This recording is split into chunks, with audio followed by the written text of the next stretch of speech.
حضرات اب میں پروگرام کی کڑی کو باضابطہ طور پر شروع کرنے کے لیے میں آپ کے بیچ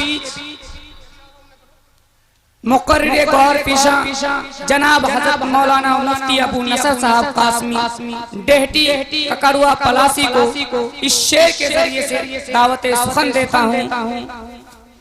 چلا وہ تیر جو بہتر تیری کمان میں ہے، چلا وہ تیر جو بہتر تیری کمان میں ہے، کسی کی آنکھ میں جادو تیری زبان میں ہے۔ جناب حضرت مولانا مفتی ابو نصر صاحب قاسمی ڈہٹی پلاسی کا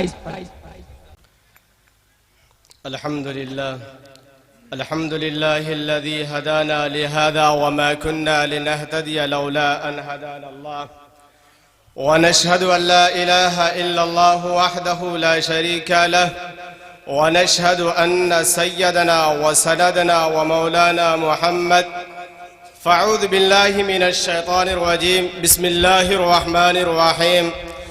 لقد كان لكم في رسول الله أسوة حسنة. وقال الله تبارك وتعالى في موضع آخر: ما آتاكم الرسول فخذوه وما نهاكم عنه فانتهوا. وقال الله تبارك وتعالى في موضع آخر: إنك لعلى خلق عظيم. وقال النبي صلى الله عليه وسلم: خيركم من تعلم القرآن وعلمه. سامعین، سب سے پہلے میں آپ حضرات سے ایک درخواست کرنا چاہوں گا کہ جو حضرات باہر بیٹھے ہیں یا ادھر ادھر ہیں وہ ضرور بھی ضرور اندر تشریف لے آئے، اس وجہ سے کہ میں کوئی مقرر نہیں ہوں بلکہ تمہیدی طور پر مجھے بٹھایا گیا ہے، اور شاید کہ 20-25 منٹ ہی کے لیے بٹھایا گیا ہے۔ میں آپ حضرات کے سامنے کچھ آیتیں 2-3 آیتیں میں نے پڑھی ہے، میں چاہوں گا اسی کے مطابق تھوڑی وضاحت اور تھوڑی تشریح کر دوں۔ ہمارے استاد محترم مفتی جاوید صاحب بہت دور سے تشریف لائے ہیں، یو پی بجنور سے تشریف لائے ہوئے ہیں، اور آپ حضرات کی تعداد بہت کم ہے، بہت کم بلکہ مٹیاری کے اعتبار سے ماشاءاللہ اتنی آبادی ہے، اتنا بڑا گاؤں ہے اور اتنا بڑا ادارہ ہے، اور آپ حضرات کی تعداد سامعین میں بہت کم ہے۔ میری آواز جہاں تک پہنچ رہی ہے میں درخواست کروں گا، التماس کروں گا آپ حضرات سے کہ آپ حضرات تشریف لائے تاکہ ہمارے علماء جو ابھی اسٹیج پہ موجود ہے، کیونکہ وہ آپ ہی لوگوں کی وجہ سے اتنے دور دراز کا سفر طے کر کے آپ کے درمیان آئے ہیں، تاکہ آپ لوگوں نے جن مقصد کے لیے انہیں بلایا ہے، جس وجہ سے ان کو بلایا ہے، وہ مقصد گھر بیٹھ کر کے نہیں، بازار یا سڑکوں پہ کھڑا ہو کر کے نہیں، بلکہ محفل اور مجلس میں بیٹھ کر کے حاصل ہوگا۔ میں آپ لوگوں کو یہی التماس کرنا چاہوں گا کہ جو حضرات باہر ہیں وہ ضرور بھی ضرور اندر تشریف لے آئے تاکہ آنے والے مقررین کے لیے آسانی اور سہولت ہو سکے۔ سامعین، قرآن کی آیت ہے لقد کان لکم فی رسول اللہ اسوۃ حسنہ۔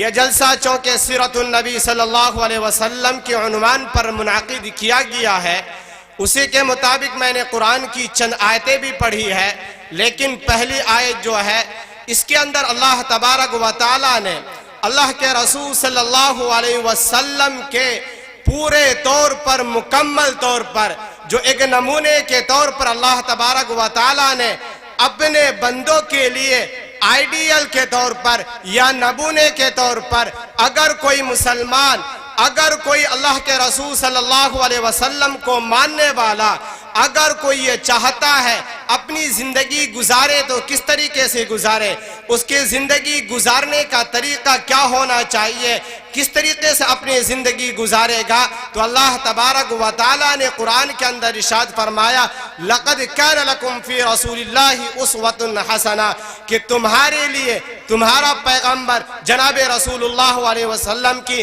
زندگی کو آئیڈیل اور نمونہ بنا دیا۔ اللہ کے رسول صلی اللہ علیہ وسلم کی پوری زندگی آپ اٹھا کے دیکھ لیجئے، مکی زندگی ہو یا مدنی زندگی ہو، اللہ کے رسول کی پیدائش سے لے کر کے آپ کے وفات تک پوری کی پوری زندگی کھلی کتاب کی طرح ہے۔ اللہ تبارک و تعالی نے ارشاد فرمایا 29ویں پارے 3 صفحے کے اندر، انک لعلی خلق عظیم۔ اللہ تبارک و تعالی نے کسی کی تعریف نہیں کی بلکہ اپنے محبوب کی تعریف کی۔ اپنے محبوب کی تعریف اس اعتبار سے کی کہ آپ کا مقام کتنا بڑا مقام ہے، آپ کا اخلاق کتنا اونچا اخلاق ہے۔ انک لعلی خلق عظیم، آپ کا اخلاق تو سب سے نرالا، سب سے بلند اور سب سے برتر ہے۔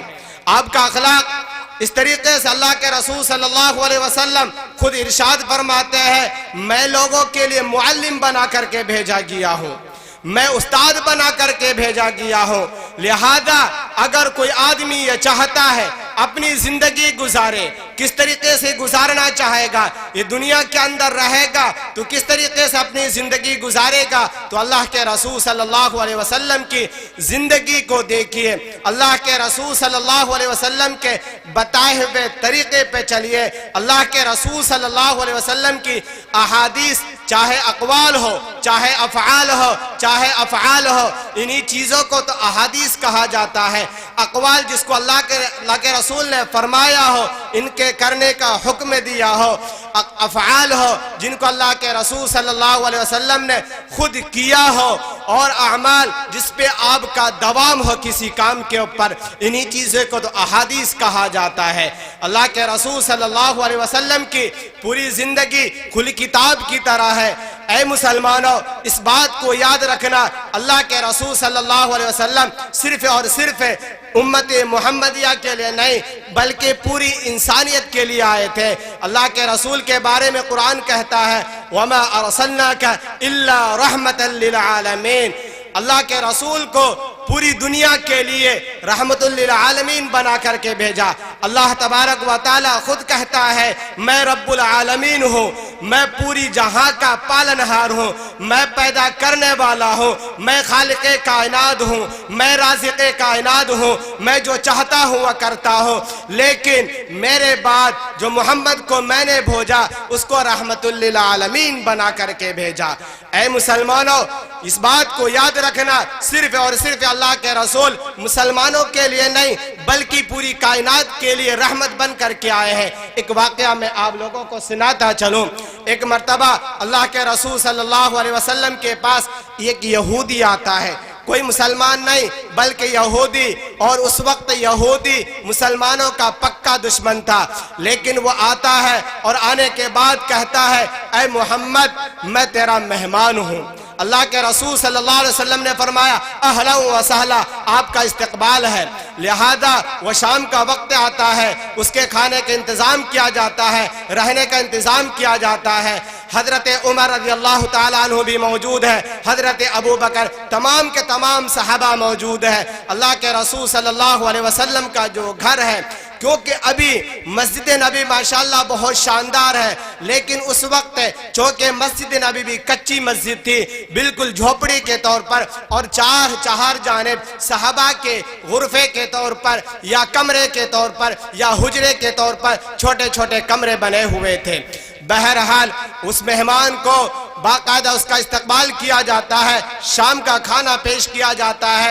اللہ کے رسول صلی اللہ علیہ وسلم کی سنت میں سے ہے اگر کھانا کھایا جائے دسترخوان بچھا کر کے کھایا جائے، دعا پڑھی جائے، جو طریقے آپ لوگوں کو معلوم ہے بارہا آپ لوگوں کے سامنے آتا ہے۔ لیکن وہ یہودی نہ بسم اللہ پڑھتا ہے نہ دسترخوان پہ بیٹھتا ہے بلکہ پلوتھا مار کر کے بیٹھ کے کھانا شروع کر دیتا ہے۔ اللہ کے رسول موجود ہے، حضرات صحابہ موجود ہے، اگر آپ چاہتے اسی وقت ان کو ٹوکتے، ان کو کچھ کہا جا سکتا ہے، لیکن اللہ کے رسول نے کچھ نہیں کہا بلکہ وہ کھانا تناول فرماتے رہے، یہاں تک کہ نماز کا وقت ہوتا ہے۔ چونکہ مسلمان نہیں ہے، نماز نہیں پڑھی، رات ہوتی ہے، بستر کیا جاتا ہے، آرام کرتا ہے، اور صبح کا وقت جب ہوتا ہے تو کسی وقت سے شاید کسی وجہ سے اس کے پیٹ خراب ہو جاتا ہے۔ اور پاخانہ بستر میں ہی کر دیتا ہے۔ وہ یہودی ڈر گیا، عمر یہی موجود ہے، عثمان یہی موجود ہے، حضرات صحابہ تمام کے تمام موجود ہے، اللہ کے رسول موجود ہے، میں نے ان کے بستر کو خراب کر دیا، ناپاک کر دیا۔ اور حضرت عمر کی جو جرأت، جو شجاعت مشہور و معروف تھی، اس کی ڈر کی وجہ سے وہ صبح کے صبح فجر کی نماز سے پہلے اپنا بستر باندھتا ہے اور مدینے سے نکل جاتا ہے۔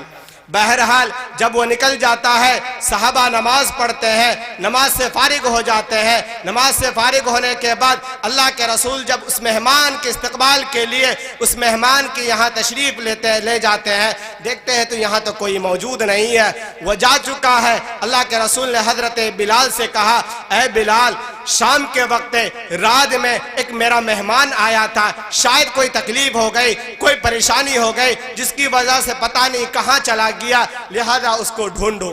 حضرت بلال رضی اللہ تعالیٰ عنہ نکلتے ہیں اور نکلنے کے بعد مدینہ شہر سے باہر جا کر کے تلاش کرتے ہیں۔ حضرت ابو طلحہ جن کی آواز کے بارے میں احادیث کے اندر آتا ہے، وہ ایک مرتبہ آواز دیتے تھے، 1 کلومیٹر دور تک آواز چلی جاتی تھی۔ بہرحال حضرت ابو طلحہ رضی اللہ تعالیٰ عنہ اور تمام کے تمام صحابہ اس کو تلاش کرنے میں لگ جاتے ہیں۔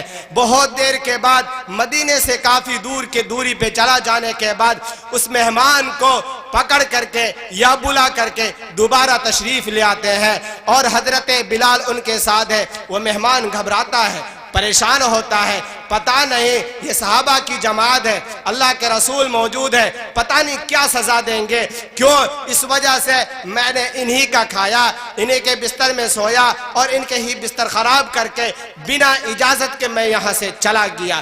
بہرحال اللہ کے رسول صلی اللہ علیہ وسلم کے سامنے وہ آتا ہے، اور آنے کے بعد کوئی صحابی کچھ بھی نہیں کہتے ہیں بلکہ خاموش ہے۔ اللہ کے رسول صلی اللہ علیہ وسلم اس سے ارشاد فرماتے ہیں، اے میرے مہمان، تمہیں کیا پریشانی ہوئی، کیا دقت ہوئی، کس وجہ سے تم بن بتائے چلے گئے؟ کم سے کم ایک مرتبہ مجھے آواز دے لیتے، مجھے بتاتے تو صحیح کیا پریشانی تھی، کیا پریشانی ہوئی، کس وجہ سے تم چلے گئے۔ اس انداز کو دے کر کے حضرات صحابہ تمام کے تمام موجود ہے، اللہ کے رسول کی گفتار کو، اللہ کے رسول کے بات کرنے کے طریقے کو اس یہودی نے دیکھا۔ دیکھنے کے بعد فوراً کہتا ہے، لا الہ الا اللہ محمد رسول اللہ۔ مسلمانوں بتاؤ، آیا اسلام تلوار کی وجہ سے یا اخلاق کی وجہ سے، تہذیب کی وجہ سے، گفتار کی وجہ سے، محبت سے، پیار سے کیسے اسلام قبول کیا اس نے؟ اللہ کے رسول صلی اللہ علیہ وسلم کی صرف اور صرف محبت کی وجہ سے۔ تبھی تو قرآن کہتا ہے، انک لعلی خلق عظیم، آپ کا مقام، آپ کا اخلاق، آپ کا کردار سب سے بلند و برتر ہے۔ قرآن خود تعریف کرتا ہے۔ دوستو، ہم انہی کے ماننے والے ہیں، انہی کو مانتے ہیں۔ قرآن کہتا ہے، قل اطیعوا اللہ و اطیعوا الرسول، اے لوگو اگر تم چاہتے ہو تم اللہ سے محبت کرو، تم دعویٰ کرتے ہو میں اللہ سے محبت کرتا ہوں، اللہ کی ہر بات مانتا ہوں، تو پہلے محمد کی اتباع کرو، اس کی بات مانو۔ اس وجہ سے میرا پیغام پہنچانے والا محمد رسول اللہ صلی اللہ علیہ وسلم ہے۔ لہذا اللہ کی محبت کے لیے شرط اول محمد کی محبت ہے۔ اگر محمد کی محبت ہمارے دلوں کے اندر نہ ہوگی، ان کا پیار نہ ہوگا، ان کے احکامات کو ہم نہ مانیں گے، اور ہم یہ دعویٰ کریں کہ ہم اللہ سے محبت کرتے ہیں، یہ دعویٰ کرنا ناکافی ہوگا۔ لہذا ہمیں سوچنا چاہیے، غور و فکر کرنا چاہیے۔ دوستو، مجھے بہت کم وقت دیا گیا تھا، اس وجہ سے میں چند منٹ کے بعد ہی اپنی بات کو پوری کروں گا۔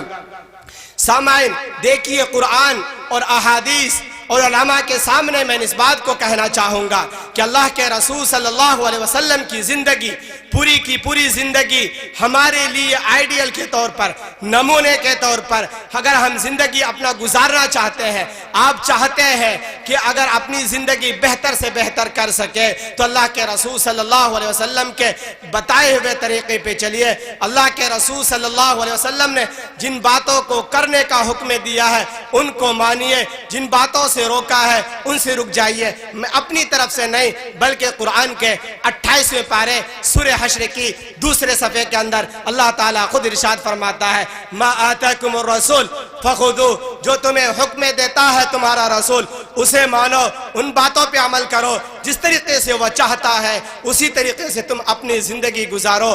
وما نہاکم الرسول فخذوہ، اگر تمہیں تمہارا رسول کسی چیز سے روک دیتا ہے ما آتاکم الرسول فخذوہ وما نہاکم عنہ فانتہوا، اگر کسی چیز سے تمہارا رسول روک دیتا ہے منع کر دیتا ہے چاہے وہ کسی طریقے سے ہو لہذا ان چیزوں سے رک جاؤ. تو گویا کہ پوری کی پوری زندگی پورا کا پورا خلاصہ شریعت کا یہی ہے کہ اللہ کے رسول صلی اللہ علیہ وسلم کی اتباع کی جائے، اللہ کے رسول صلی اللہ علیہ وسلم کی بات مانی جائے. اگر اللہ کے رسول صلی اللہ علیہ وسلم کے بتائے ہوئے طریقے پہ چلیں گے تو آپ انشاءاللہ ہمیشہ کامیاب رہیں گے. اگر اللہ کے رسول کی بتائے ہوئے طریقے پہ نہیں چلیں گے، اگر ہم نماز بھی پڑھتے ہیں، روزہ بھی رکھتے ہیں، حج بھی کرتے ہیں، زکوٰۃ بھی دیتے ہیں، صدقات بھی کرتے ہیں، فطرات بھی ادا کرتے ہیں، تمام کی تمام چیزیں کرتے ہیں، لیکن اللہ کے رسول کے بتائے ہوئے طریقے کے خلاف کرتے ہیں، وہ کبھی قبول نہیں ہے. اس وجہ سے اصل مقصد و مرجع و منبع اللہ کے رسول صلی اللہ علیہ وسلم کی زندگی ہے. ان کے بتائے ہوئے طریقے پہ چلنا ہی سب سے بہترین طریقہ ہے. اللہ کے رسول صلی اللہ علیہ وسلم نے جن باتوں کو کرنے کا حکم دیا ان باتوں کو ہم مانیں، جن چیزوں سے ہمیں روک دیا ہے ان چیزوں سے رکنے کی ہر ممکن کوشش کرے. دعا کرے کہ اللہ تبارک و تعالی ان باتوں پہ عمل کرنے کی توفیق عطا فرمائے. وما علینا.